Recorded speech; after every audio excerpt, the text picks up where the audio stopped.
देखें, दादा ने जमीन खरीदा, कोई दूसरा व्यक्ति नहीं, दादा ने खरीदा था। जमीन आज का जो है, अगर वर्तमान में सिचुएशन देखें तो ये दूसरे के नाम पर है।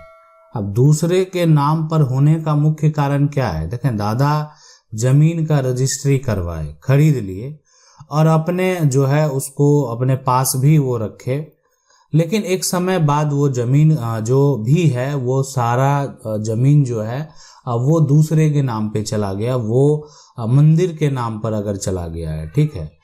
तो देखें, मंदिर के नाम पर अगर आप डोनेट करते हैं, बहुत लोग जो है मंदिर को जमीन देते हैं, मंदिर उस पे आज जो बना हुआ है वो किसी न किसी का निजी जमीन ही है। कहीं पर भी मंदिर हो, मस्जिद हो, जो भी बने हुए हैं वो किसी का निजी जमीन ही है। नहीं अगर जमीन होता है तो सरकार के द्वारा भी जमीन दिया जाता है बनाने के लिए।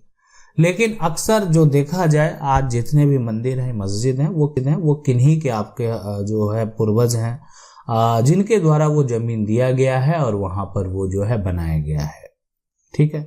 तो अगर आपका जमीन है, आप जमीन को खरीदे हैं, आपको आपत्ति है, ठीक है, कि आपका पूरा जमीन नहीं जाना चाहिए जितना में मंदिर बना हुआ है, इसलिए कि लोगों से क्या होता है, कैसे मामले जो होते हैं लोगों के आस्था से जुड़ा हुआ होता है, और आस्था से जुड़ा हुआ अगर मामला होता है और मंदिर जितने एरिया में है तो आप समझ सकते हैं कि बहुत सारे ऐसे मंदिर ट्रस्ट के फैसले हुए हैं जो कि जिनके पास कब्जा है, उन्हीं के पास वो संपत्ति रहा है, ठीक है। तो अगर इस तरह का विवाद अगर आप कोर्ट में लेकर भी जाएंगे तो हो सकता है कि कुछ ऐसी प्रॉपर्टी जिसपे कि मंदिर उस जमीन से, उस प्रॉपर्टी से मंदिर का कोई लेना देना नहीं है, तो आप उसका उपयोग में उसको रख सकते हैं, ठीक है। लेकिन बहुत ऐसे फैसले को देखा जाए जिसमें कि मंदिर की जमीन हो, मस्जिद की जमीन हो या किसी ट्रस्ट की जमीन हो, तो उस पे अगर लंबे समय से कब्जा है तो जो जिसका कब्जा है उसी को कोर्ट के द्वारा अधिकार दिया गया है। सवाल ऐसा ही एक्चुअली करें, हमारा एक घर है उड़ीसा में और उस प्लॉट का खतियान पूरा मंदिर के नाम है, लेकिन प्लॉट का जो है यहाँ पर पट्टे में किसी और का नाम दिखा रहा है। परमिशन के तहत जो है यहाँ पर दखल है। उस पर्सन जो है एक्स ने मेरा दादाजी को प्लॉट जो है खरीदी थी से जो है, यानी दखल बाय जो भी जिसका दखल होगा 1970 में, उस प्लॉट का जो है दस्तावेज भी हमारे घर का लाइसेंस भी है और टैक्स भी पे करते हैं अप टू 50 ईयर। तो हमारा घर का जो यहाँ पर जो भी पट्टे भी हैं सर, हमारा पट्टा हो सकता है क्या रेसिडेंट फादर के नाम आप कट रहा है। हाँ, तो बिल्कुल देखें, इसमें क्या होता है, ट्रांसफर आप करवा सकते हैं। अब खतियान है, हो सकता है कि पहले खतियान बना, बाद में वो किसी को जो है पट्टा कर दिया गया, किसी के नाम पे दे दिया गया। अब आपका वहां पे घर है, वहां पर कभी मंदिर बना ही नहीं है, तो बिल्कुल ट्रांसफर आप जो है प्रॉपर्टी जो है जो आपके स्टेट का ट्रांसफर का प्रॉपर्टी ट्रांसफर का नियम है उसके तहत आप उसको करवा सकते हैं।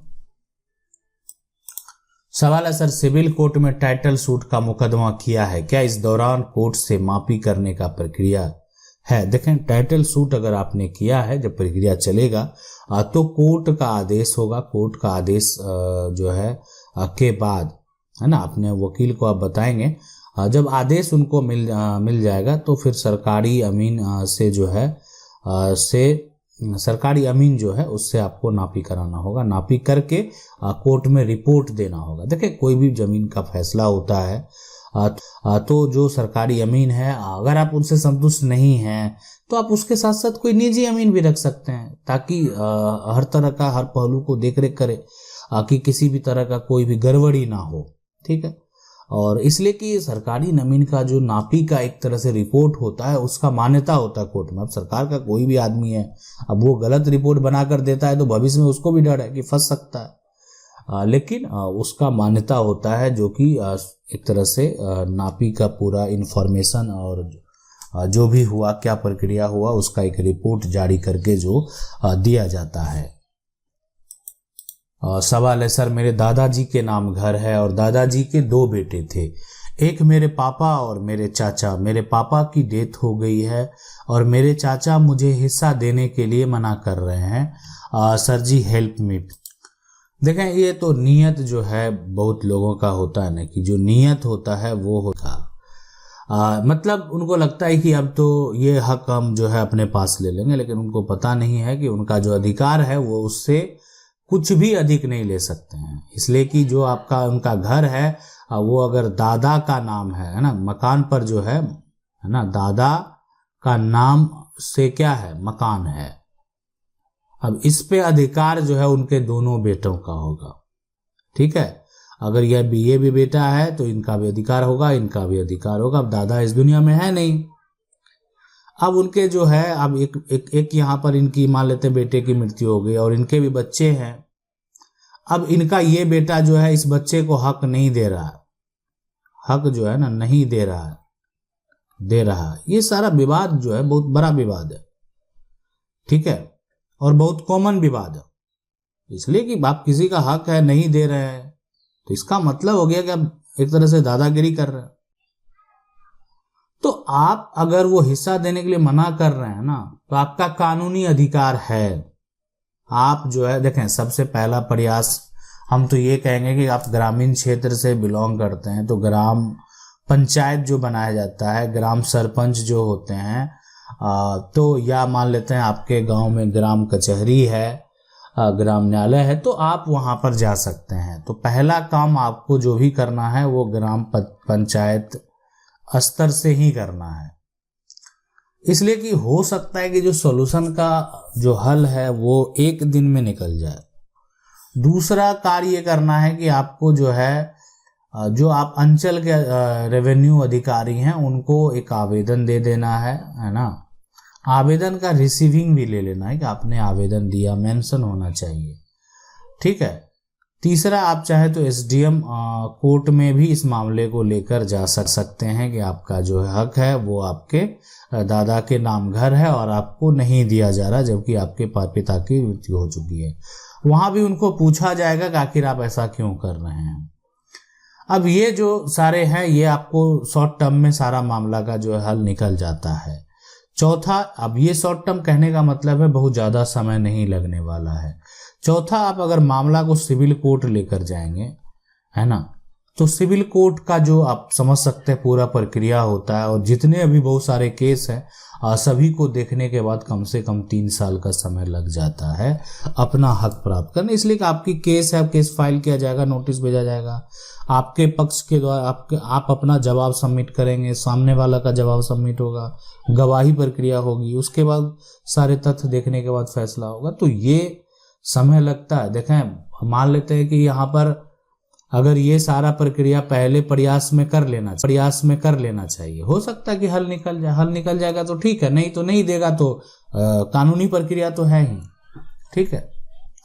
सवाल ये कह रहा है कि सर मेरा भी एक क्वेश्चन है कि मेरे दादा के बड़े भाई ने जमीन का रसीद 80 ईयर्स या 90 ईयर साल से नहीं कटा है, तो क्या करे प्लीज।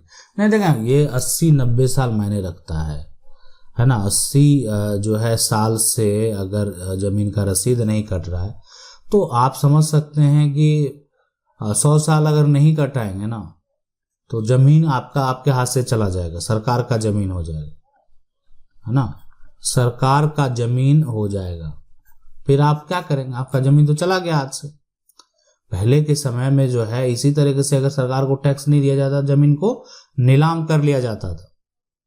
आज जो है यानी ये जमीन सरकार का हो जाएगा। अब ये जो जमीन है आप देख रहे हैं, ये जो प्लॉट है, ठीक है, तो अगर इस कार को नहीं देंगे, है ना, जो नियम बनाए गए हैं, तो आज भी आप क्या कर सकते हैं, नहीं कटा है तो आप भी आज भी टैक्स दे सकते हैं। नहीं तो इस मामले को आपका नहीं कट रहा, आप टैक्स नहीं दे पा रहे हैं, है ना, कुछ समस्या उत्पन्न हो रहा है, जमीन आपके कब्जे में, तो मामला को कोर्ट में लेकर जाइए, सिविल कोर्ट में लेकर जाइए, या उससे पहले जिला कलेक्टर के पास आवेदन कीजिए कि आपका जो है जमीन का रसीद नहीं कट रहा, इतने सालों से आपका जमीन का रसीद नहीं कट रहा है, तो क्यों नहीं कटा, क्या कारण है, क्या रीजन है, वो वहां पर स्पष्ट होगा। अगर हो सकता है कि आदेश जारी हो जाए, और नहीं तो फिर सिविल कोर्ट जाएंगे। जमीन कब्जे में है तो आपको तो सरकार को टैक्स देना ही पड़ेगा। सवाल है, गांव का कोई चाचा है जो कि जमीन जो है खतियान नहीं दे रहा है, प्लॉट नंबर 1 ही साथ है, पहले परिवार में ही थे, लेकिन कोई जो है यहाँ थे, लेकिन कोई जो है यहाँ पर करण के बाद अब नहीं, उनसे कागज लें, प्लीज कमेंट करें। पहले देखें, कागज अगर आपको नकल नहीं दे रहे हैं तो आप जाके जिला में जाएंगे, जिला में जिला अभिलेख कार्यालय है ना, जिला अभिलेख से जो है आप उसका नकल जो है वो प्राप्त भी कर सकते हैं, है ना। जिला अभिलेख जाएंगे, वहां से अगर मान लेते ठीक है नकल नहीं दे रहा है तो नकल निकाल सकते हैं, नहीं देगा तो नकल तो निकालना ही पड़ेगा। तो ये पूरा प्रक्रिया है, इस तरीके से आप चाहेंगे जमीन का जो नकल है वो प्राप्त कर सकते हैं। अगला सवाल है, सर जिस जमीन पे हम रह रहे हैं वो जमीन हमारे बुआ के नाम है, पर जो है उन्होंने उस जमीन को बेच दिया है और इस जमीन पर हमारा मकान बना है, हम करीब 50 सालों से रह रहे हैं। जिसको जमीन बुआ ने बेचा है ना, वो हमें मकान तोड़ने की कह रहे हैं, है ना। हमें पटेदार तो परेशान कर रहा है, जो भी कर रहा है ना, प्रताड़ित कर रहा है। तो देखिए, जमीन जो है आपके बुआ के नाम है, ठीक है। अब है कि जमीन बुआ के नाम आया कैसे, क्या बुआ के नाम वो जमीन खरीदा गया, या बुआ ने खरीदा, या वो जमीन जो है आपके दादा परदादा की है, वो वाला प्लॉट का टुकड़ा बुआ के नाम पे चला गया। बहुत सारे कारण हो सकते हैं। अब है कि वो बुआ तो बेच दिए, ठीक है। ये सभी कारणों में से कोई कारण अगर होंगे तो अगर ये जमीन बुआ ने खरीदा तो उनको बेचने का पूरा अधिकार है और वो बेच देंगे। और अगर मामला अगर वो बेच दिए हैं तो आप अगर उस पर रह भी रहे हैं तो आपको जमीन का मकान जो है वो तोड़ना पड़ेगा, अगर ये जमीन आपके बुआ ने खुद खरीदा है तो। लेकिन ये जमीन जो है ये बुआ ने नहीं खरीदा, इनके नाम से वो, इनका ये अर्जित संपत्ति नहीं है, कोई भी कारण से उनके नाम पे चला गया, या आपके जो दादा होंगे वो इनके नाम कर दिए हैं, बहुत सारे कारण हो सकते हैं। उस केस में आप इस मामले को सिविल कोर्ट में लेकर जा सकते हैं। मकान है, मकान में आप रह रहे हैं, जीवन यापन कर रहे हैं, हो सकता है कि आपके पक्ष में फैसला हो। आशा करते हैं वीडियो अच्छा लगा होगा। वीडियो को लाइक जरूर कर दें। चैनल को पहली बार देख रहे हैं, सब्सक्राइब करके जो बेल आइकन है उसको जरूर दबा लें। मिलते हैं अगले वीडियो में, तब तक के लिए जय हिंद।